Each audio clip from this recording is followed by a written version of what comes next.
Assalamualaikum warahmatullahi wabarakatuh. Perkenalkan, nama saya Zulfahmi Abian, umur saya 20 tahun. Saya dari Prodi Pendidikan Seni Rupa Universitas Negeri Jakarta, angkatan 2019. Di masa pandemi seperti sekarang ini, jarak bukan lagi menjadi pengaruh, berkat adanya perkembangan teknologi dan informasi. Media sosial bekerja sebagai penghubung komunikasi antar manusia. Sekarang ada Facebook, ada Twitter, ada Instagram, dan ada TikTok. Dan di seluruh dunia, termasuk di Indonesia, remaja yang paling mendominasi penggunaan media sosial ini. Yang jika ditinjau dari segi psikologi, fase remaja memang merupakan fase yang labil. Fase di mana seseorang mudah sekali terpengaruh dalam hal berpakaian, pengaruh dalam hal makanan, dan yang akan kita bahas saat ini, terpengaruh dalam hal berbahasa. Bahasa yang digunakan oleh para remaja, khususnya di media sosial, amat sangat beragam. Jika kalian ingat pada tahun 2010, itu pada saat saya SD, mungkin kalian juga pernah melakukannya. Dan bisa jadi ini menjadi awal bahasa-bahasa sekarang, yaitu tren menyikat-nyikat pesan di SMS. Jadi dulu misalkan kita bertanya di SMS, sudah makan belum? Disingkat menjadi dah MKN belum? Kemudian dijawab, sudah nih. Ditulisnya dah NICH, NICH. Itu yang terjadi di tahun 2010. Kemudian beranjak dari situ, di tahun 2015 pada saat saya SMP, pernah tren juga kata cabe-cabean dan terong-terongan. Awalnya kata ini diperuntukkan untuk orang-orang yang mungkin tergabung dalam geng motor dan sebagainya. Namun pada akhirnya kata ini dikenal oleh semua orang. Dan sekarang yang terjadi, kata-katanya adalah salah satunya membalik bacaan dari kata tersebut. Misalkan bang menjadi ngap, kemudian bakar-bakar menjadi rakap-rakap. Kemudian ada lagi menghilangkan bacaan di kata terakhirnya, kemudian ditambahin S. Misalkan kemana menjadi kemans, parah menjadi pars, kemudian santai menjadi sans. Penggunaan bahasa memang disesuaikan lagi pada tempatnya. Seperti contohnya pada saat acara formal, entah itu rapat dan lain-lain, tentu kita menggunakan bahasa yang baku atau bahasa Indonesia yang baik dan benar. Namun permasalahannya, kerap kali kita lupa bahwa kita berada di acara formal karena terlalu sering menggunakan bahasa-bahasa tadi, seperti kemans dan lain-lain, sehingga kita justru jadi menggunakan bahasa yang tidak baku dan bahasa yang kurang sesuai pada saat di acara formal. Hal ini tentu memiliki dampak negatif dan juga dampak positif.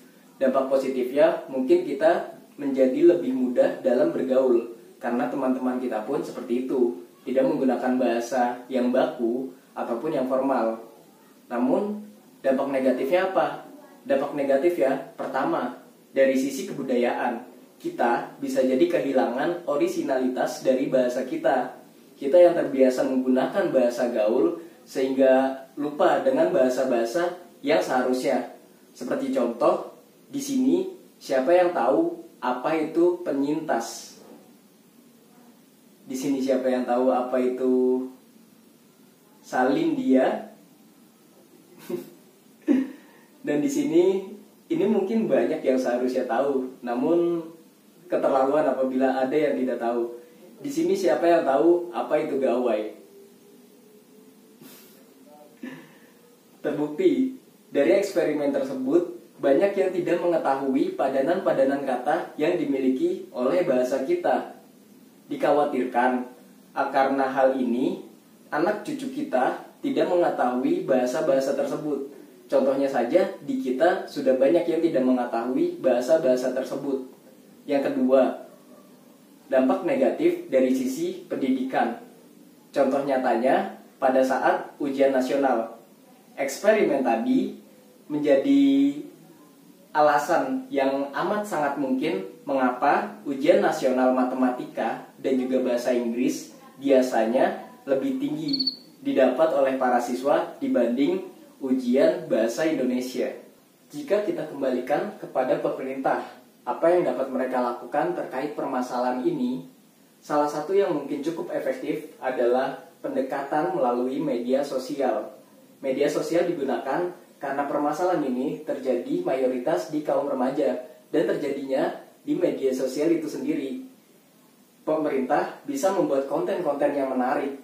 Kemudian pemerintah juga bisa berkolaborasi dengan influencer-influencer untuk menanamkan pentingnya berbahasa Indonesia. Lalu, apa yang harus dilakukan oleh masyarakat terkait hal ini? Masyarakat pun harus sadar akan pentingnya berbahasa Indonesia. Masyarakat mulai bisa mencari literatur tentang berbahasa Indonesia atau minimal memfollow akun-akun yang kerap kali membagikan ilmu tentang bahasa Indonesia, seperti contohnya akun Kemendikbud RI atau akun saya. Kemudian saya sebagai duta bahasa Indonesia, apa yang akan saya lakukan terkait permasalahan berbahasa ini? Sebenarnya saran-saran saya tadi sudah termasuk salah satu yang ingin saya lakukan untuk mengatasi permasalahan berbahasa ini, yaitu dengan membuat konten kreatif. Rencananya saya akan membuat konten di Instagram, YouTube, juga TikTok yang menarik seperti konten anak muda zaman sekarang yang akan membahas tentang berbahasa Indonesia. Saya juga mungkin akan berkolaborasi dengan influencer untuk membuat konten ini. Dan siapa tahu saya juga dapat berkolaborasi dengan Bapak Menteri. Kemudian saya juga berencana membuat kampung berbahasa. Jika sekarang banyak berdiri kampung Inggris, kenapa kita tidak mencoba membuat kampung berbahasa?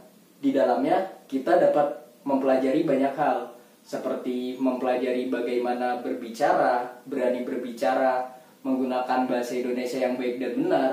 Kemudian untuk menulis kita juga dapat membuat makalah yang baik dan benar, yang tentu saja semua ini dapat terpakai di dunia pekerjaan dan juga perkuliahan.